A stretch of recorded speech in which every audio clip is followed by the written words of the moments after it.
Uniclac.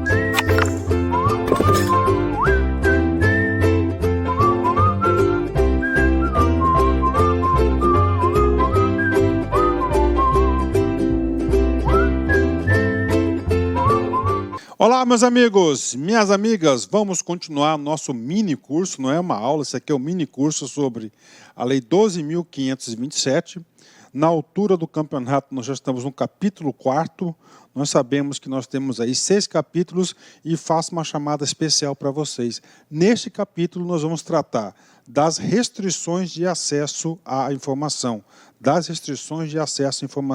Professor, quais são essas restrições? 2 tipos de restrições. Aquelas informações que são protegidas por sigilo, ok? E as outras informações que são consideradas informações pessoais, né?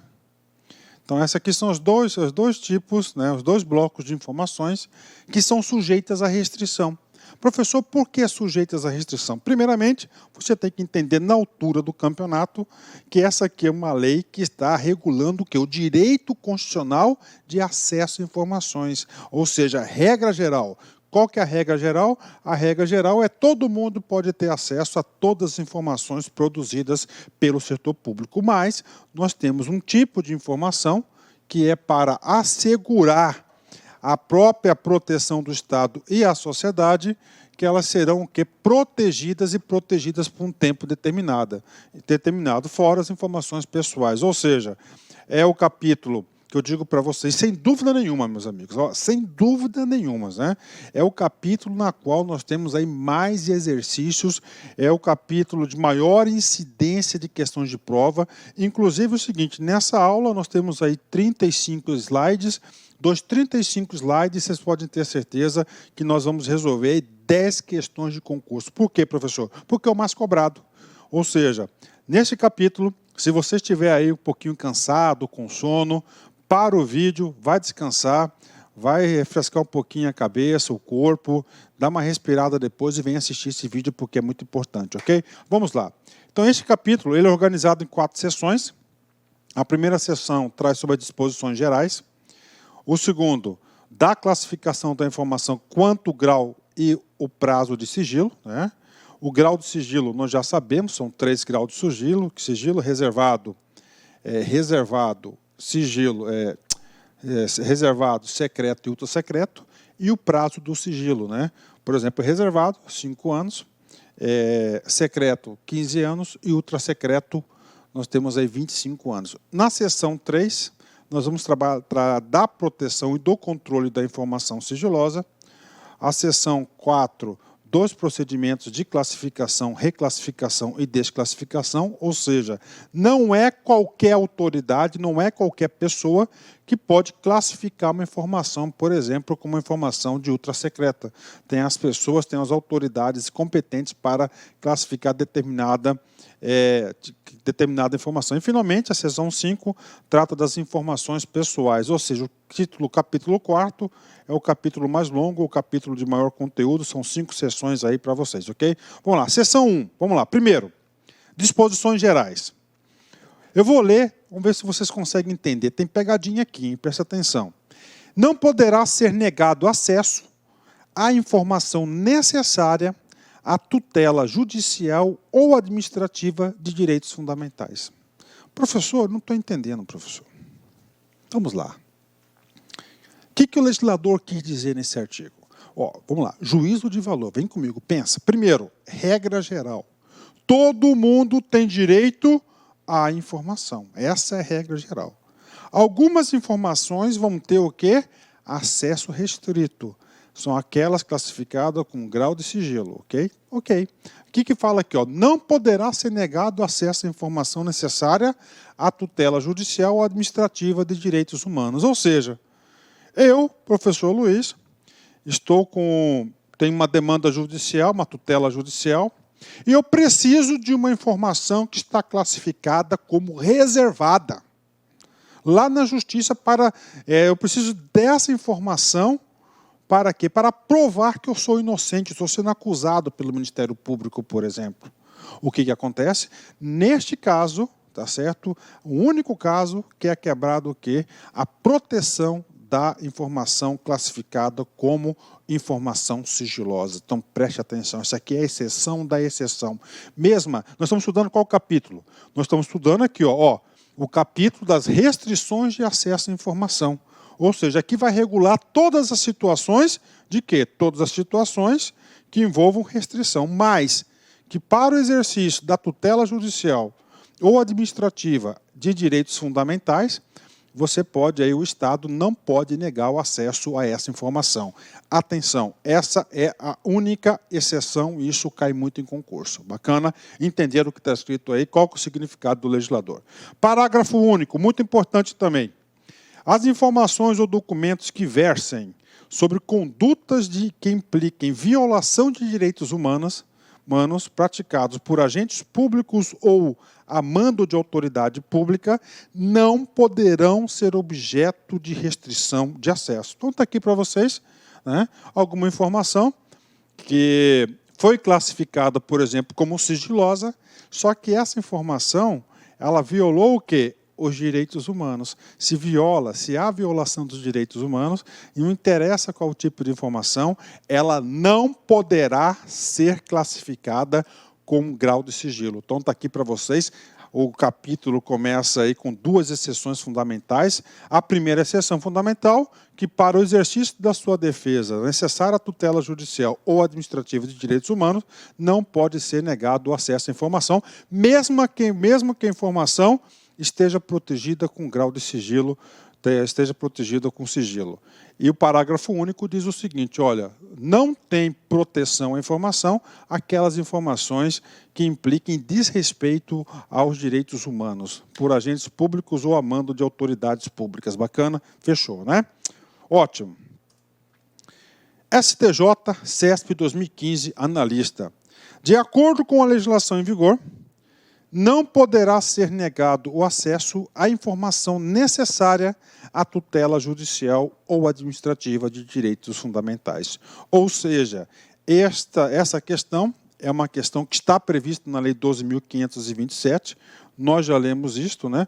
É uma lei que está rigorosamente prevista no artigo 21 da lei. Só fazendo uma leitura da lei do artigo 21, está aqui, o caput da lei, não poderá ser negado acesso a informação necessária à tutela judicial ou administrativa de direitos fundamentais, né? Ou seja, o que está dizendo aqui? Essa questão está correta, só para reforçar um pouquinho mais, se você precisa de alguma informação e essa informação esteja aí classificada com grau de sigilo, se essa informação que você precisa é para se defender na justiça, para a tutela judicial ou administrativa de direitos humanos, não pode ser a ela negada essa informação para você. Somente para você, nesse processo, não pode ser negada a informação. Bacana? Questão correta. Quem estuda aqui no LAC acerta todas as questões, com certeza, né? Bacana? Vamos lá, continuando. Artigo 22.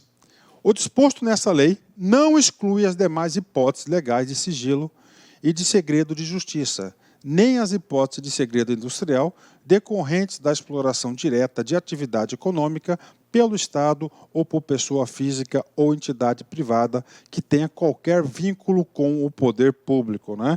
Ou seja, nós temos outras situações, principalmente situações aí de comércio, situações da atividade econômica, que existe o tal do sigilo industrial, segredo industrial, tá? O segredo industrial. Por exemplo, quero dizer para você, não exclui demais hipóteses de sigilo, né? A fórmula da Coca-Cola, né? A fórmula da Coca-Cola, ela é guardada aí sob 7 chaves, não é isso? É um sigilo aí, é um segredo decorrente a um segredo industrial. Então não exclui, né? Então essa informação, inclusive essa informação é do particular, então ele tem um direito aí de privar o acesso a essa informação. Bacana. Para a seção segunda seção da lei, né? Agora a gente vai tratar para vocês o seguinte, da classificação da informação quanto ao grau e os prazos de sigilo, né? Quanto ao grau, nós já sabemos, são 3 graus, né? Prazo de sigilo, também já sabemos, 5, 10 e 25. Bacana? Vamos lá. Artigo 23. São consideradas imprescindíveis à segurança da sociedade e do Estado e, portanto, passíveis de classificação as informações cuja divulgação o acesso irrestrito possam, né? Ou seja, vamos lá, regra geral, informação deve ser pública, exceto aquelas informações que são imprescindíveis à segurança da sociedade e do Estado. Então, essas informações poderão passar por graus de quê?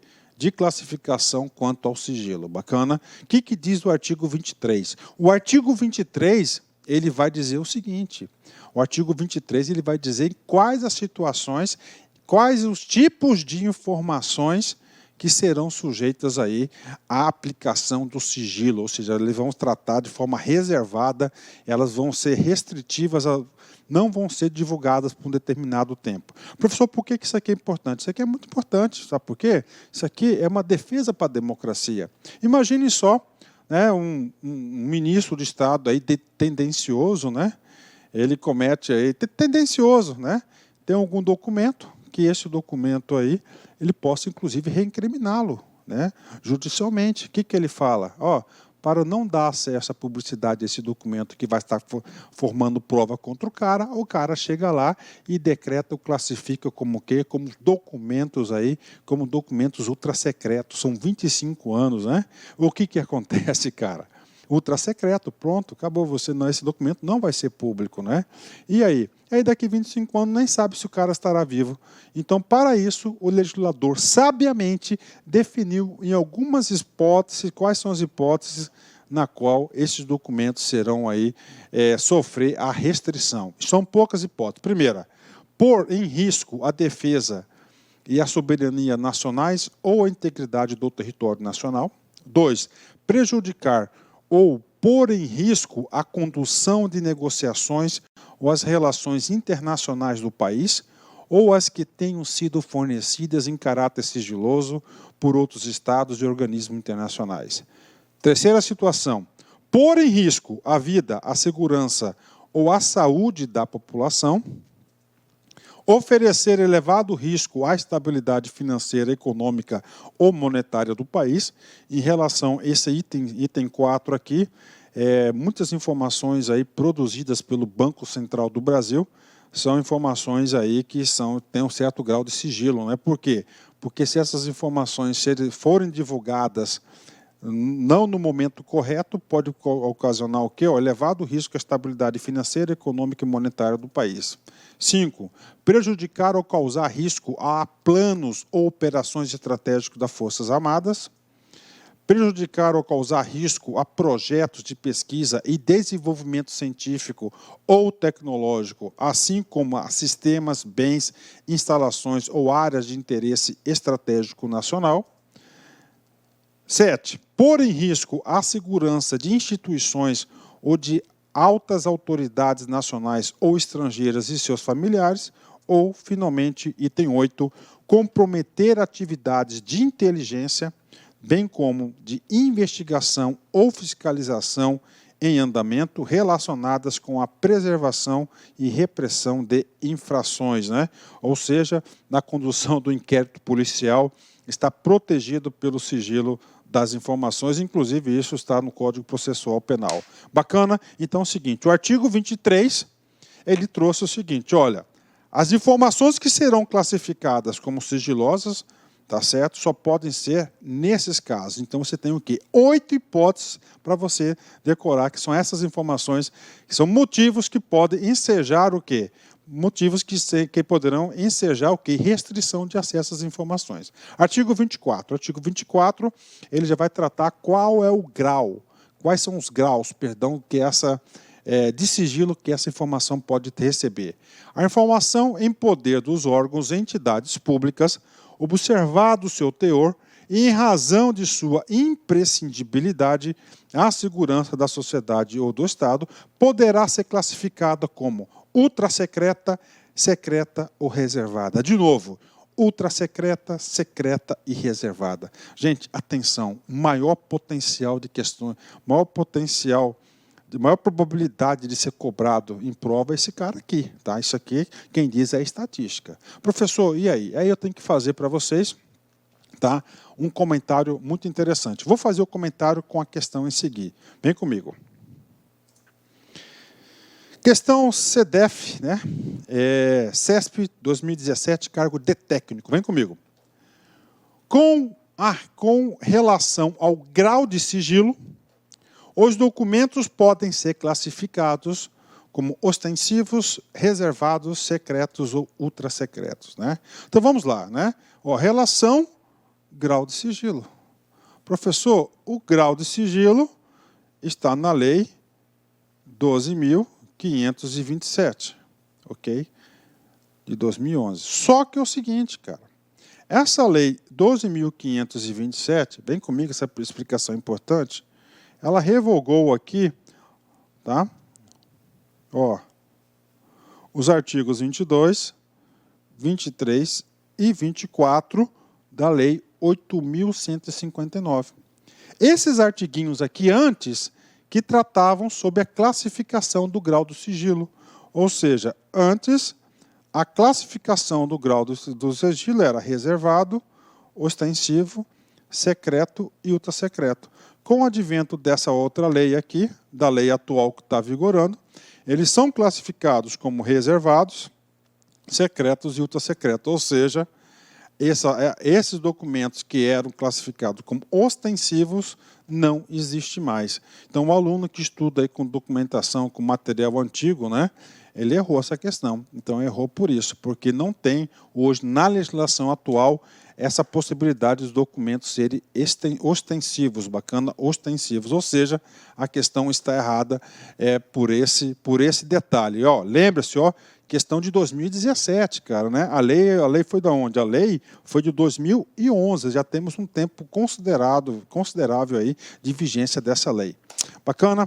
Fechou, né? Continuar. Parágrafo 1º. Então, o caput desse artigo ele definiu quais são os graus, quais são os tipos de classificação do sigilo. São 3, né? Nós já sabemos, reservado, secreto e ultrasecreto. O parágrafo 1º vai definir quais os prazos, né? Então, os prazos, vamos ler aqui, os prazos máximos, prazos máximos, não significa dizer que toda a informação classificada terá o prazo máximo, né? De restrição de acesso à informação, conforme a classificação prevista no caput, vigoram a partir da data da sua produção e são os seguintes. Primeira coisa, professor, quando que passa a valer, quando que passa a contar o prazo? A partir da sua produção. A partir da sua produção, gente, Detalhe importante, concurseiro, o cara que está acostumado a fazer prova de concurso, já sabe que isso aqui você tem que tomar atenção, né? Ultrasecreta, prazo máximo, 25 anos. Secreto, prazo máximo, 15 anos, né? Reservado, prazo máximo, 5 anos. E aí, professor? E aí que você tem a obrigação total de saber disso, porque, como disse, muitas questões de concurso costumam cobrar isso. Gente, questões são fáceis, só basta você memorizar. Quer ver? Vamos fazer algumas aí. CDF-CESP 2017, cargo de técnico. A informação sigilosa é aquela submetida temporariamente à restrição de acesso público. Exatamente, olha só, né? Informação sigilosa, sabemos que a regra geral preceito constitucional geral, não existe informação restrita, né? E se tiver alguma informação restrita, ela tem que ser classificada como um grau de sigilo, que são 3 graus de sigilo. Qual que é o primeiro grau de sigilo? O primeiro grau de sigilo é reservado, o segundo secreto, depois ultrasecreta. Então, essa informação que é classificada como reservada, ou secreta ou ultrasecreta, ela é temporariamente. Em relação aos prazos, acabei de falar para vocês, reservada no máximo 5 anos, sigilosa 15 anos e ultrasecreta 25 anos, né? Então a questão está absolutamente correta. Próxima questão, informação, MPOG CESP 2015, cargo de analista. A informação, quando classificada na categoria secreta, olha aí, categoria secreta, permanece por 15 anos com restrição de acesso, né? Aí o que acontece, né? Essa questão aqui o examinador considerou correto, né? Mas para ficar 100% correto, permanece com, né, até 15 anos. Aí estaria 100% correto, né? Que quando ele fala aqui por 15 anos, né, significa dizer que toda a informação secreta serão 15 anos. Não é bem assim. tá? Não é bem assim. Por quê, professor? Quando cessar aqueles motivos, né? Motivos que levam a decretação, a classificação como secreta, ela vai perder aí essa proteção. Então, o examinador considerou essa questão correta, mas eu faço essa observação para vocês, porque aqui você tem que aprender tudo sobre isso. Bacana? Vamos lá, continuando. CDESP, CESP 2017, cargo de técnico. De acordo com a Lei de Acesso à Informação, o acesso a dados contidos em documentos classificados como reservado poderá ser restringido por até 5 anos. Aí, aqui, já o legislador, o examinador, colocou o tempo. Poderá ser, né, restringido por até 5 anos. Aqui a classificação do cara é reservado. Reservado 5 anos, secreto 15 anos e ultra secreto 25 anos. Todas elas são poderá ser. Cara, aqui não tem jeito, você não tem como não acertar as questões aqui do LAC. Então, a questão está correta, né? Ok. Parágrafo 2º. As informações que puderem colocar em risco a segurança do presidente e vice-presidente da República e respectivos cônjuges, filhos, serão classificados como reservadas e ficarão sob sigilo até o término do mandato em exercício ou último mandato em caso de reeleição. E aí, prof, e aí eu tenho que fazer algumas explicações para vocês aí importantíssimas. Vem comigo aqui. Primeira coisa, cara, vamos lá, calma. Paciência nessa hora aqui. Vem cá, olha aqui. Então é o seguinte, todas as informações referentes ao presidente, vice-presidente e seus respectivos cônjuges e filhos, tá, serão classificados como reservadas. Muitas provas de concurso trocou a palavra reservadas por secretas ou ultrasecretas, ok? Só que são informações, não são todas as informações, só somente aquelas informações que podem colocar a segurança em risco a segurança do presidente, vice-presidente, cônjuges e filhos, tá? Ok. É classificado como reservado. Bacana. Sabendo só isso aqui, cara, você já acerta várias questões de concurso. Só que o legislador foi mais a fundo. O que ele colocou? Ele colocou a hipótese de reeleição. Nós sabemos, tá? Nós sabemos que o mandato eletivo, né, são de 4 anos. Esses caras podem o quê? Sofrer o instituto da reeleição e ficar mais 4 anos. No caso aqui são 8 anos. Então está aqui para você, né? Então o que ele falou? E a reservada são 5 anos, né? Aí ele colocou um dispositivo aqui, ó, olha só. E ficarão sob sigilo até o término do mandato em exercício ou o último mandato em caso de reeleição. Então o cara aqui, ó, no primeiro dia de mandato dele, tá? Pela regra, seria até aqui, ó, 5 anos, né? Mas o que acontece? Ele continua presidente, então ó, ele vai estender esse prazo aqui para o último dia, no caso, 8 anos. Ó, 8 anos. Professor, o que significa isso? Esse aqui é o único caso na legislação sobre o quê? Sobre a extensão, a prorrogação, a ampliação, tá certo? Ampliação da classificação do grau, classificação do grau aí de restrição de acesso a informações reservadas. E aí, prof, e aí se é o único caso, imagina o que o examinador vai cobrar. O examinador vai cobrar isso. O examinador gosta de cobrar exceções. O examinador gosta de cobrar números. O examinador gosta de cobrar o único caso. Quer ver? Isso caiu na prova. Vamos fazer uma questãozinha agora. MPE, CESP, VUNESP, desculpa, MPE, São Paulo, né, Ministério Público Estadual, São Paulo, VUNESP 2016, cargo de analista. Vem comigo.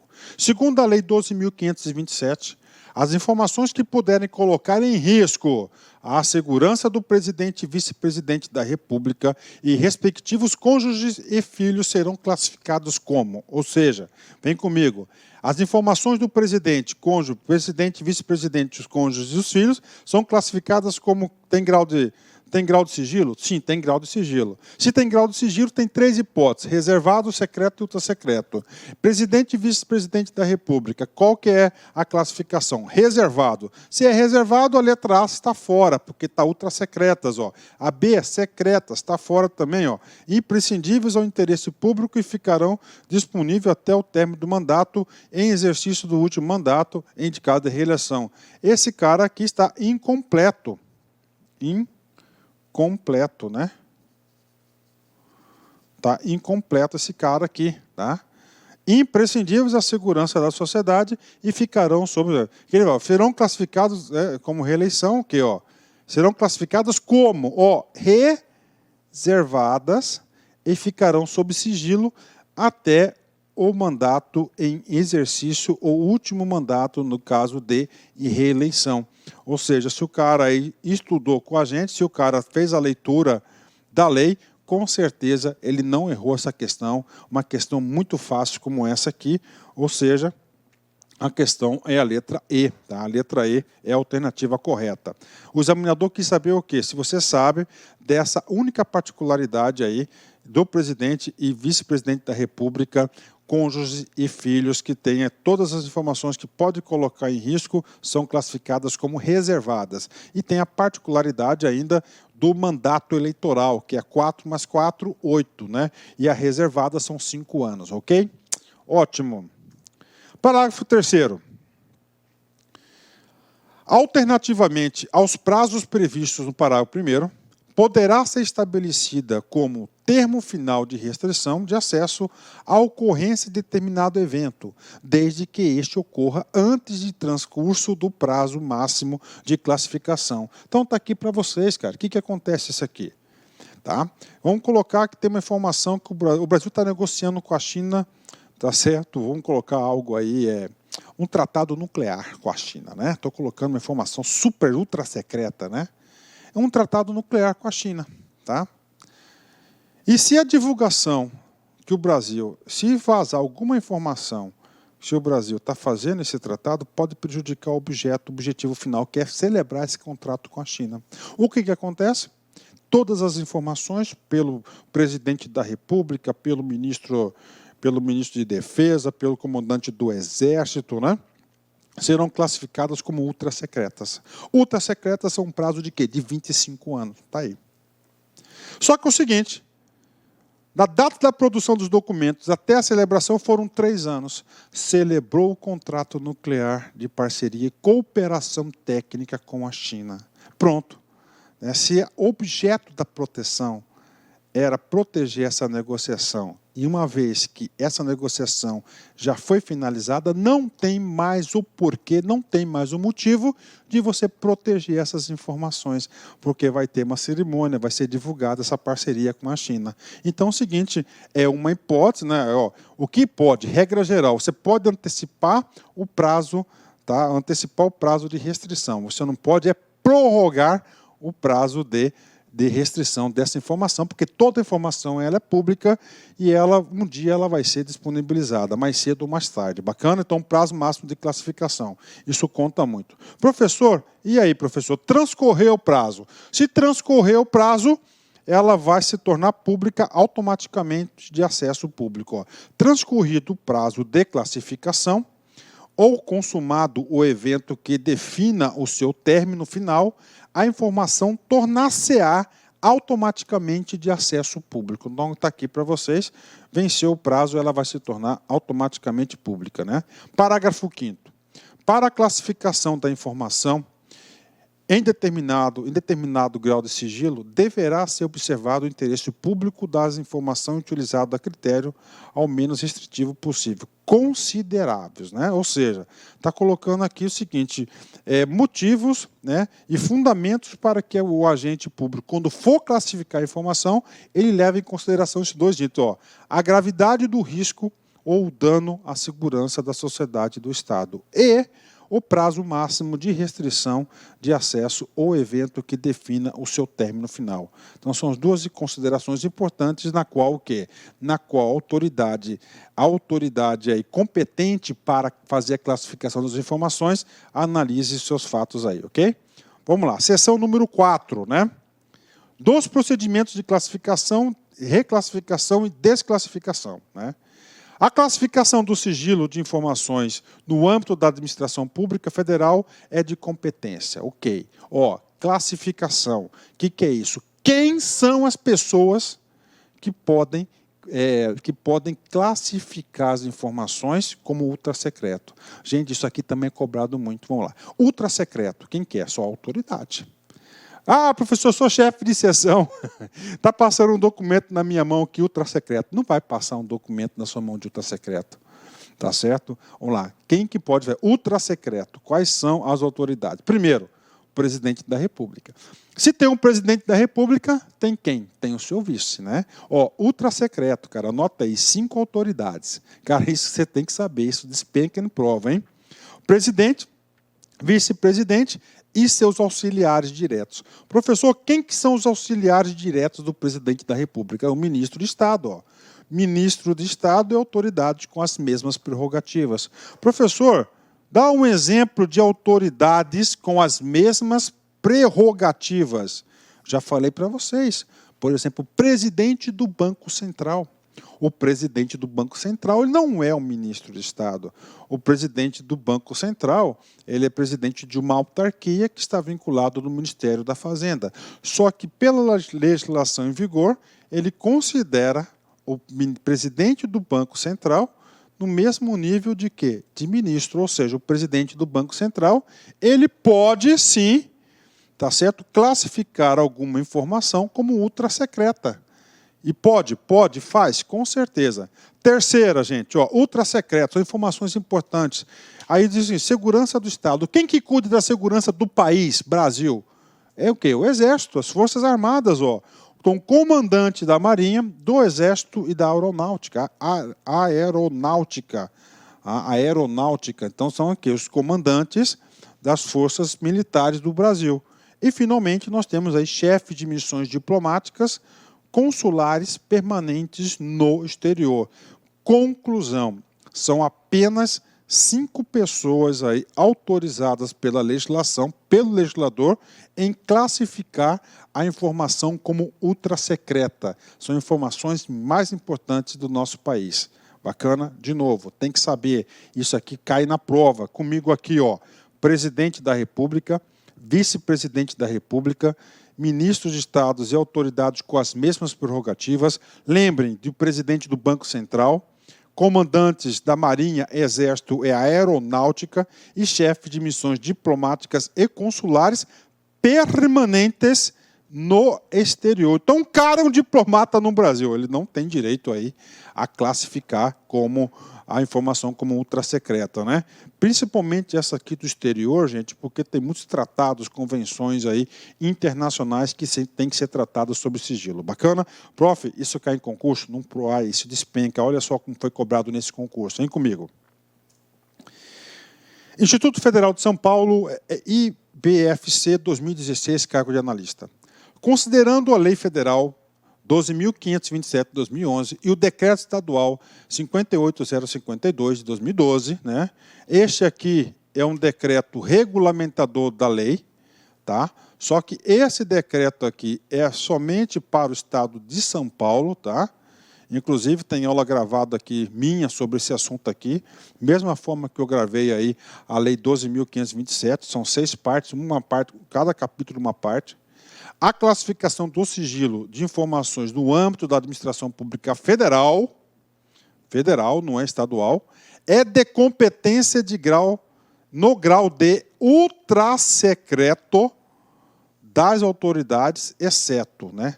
Ou seja, vamos lá, quais são as autoridades aí que são permitidas a classificação como a informação ultrasecreta? Comigo, primeiro, chefe do executivo, qual que é o nome do cara? Presidente da República. Se tem um presidente, ele leva quem? O vice junto, tá? Então, presidente, vice-presidente. O que mais? Quem que são os auxiliares diretos do cara? Ministros de estados e aqueles que têm a mesma prerrogativa de ministro. Pronto. E o 4, Forças Armadas, comandante da Aeronáutica, Marinha e do Exército. E, finalmente, o chefe de missões diplomáticas e consulares permanentes no exterior. São as 5 pessoas que podem classificar a informação como ultrasecreta. Então, ele quer exceto Chefes de autarquia, já chegamos à resposta. Chefes, autarquias, fundações, empresas públicas e sociedades de economia mista não podem classificar a informação como ultrasecreta. Esses caras aqui podem classificar a informação como secreta. Está aqui para vocês, né? Vice-presidente, pode. Ministro de Estado, pode. Presidente da República, pode. Ou seja, uma questão fácil demais aí, a letra A. Mas é uma questão, se o cara não estudou, ele vai ter uma dificuldade enorme de acertar uma questão como essa aí, letra A. Bacana? Fechou. Vamos continuar, né? O item 1, classificação.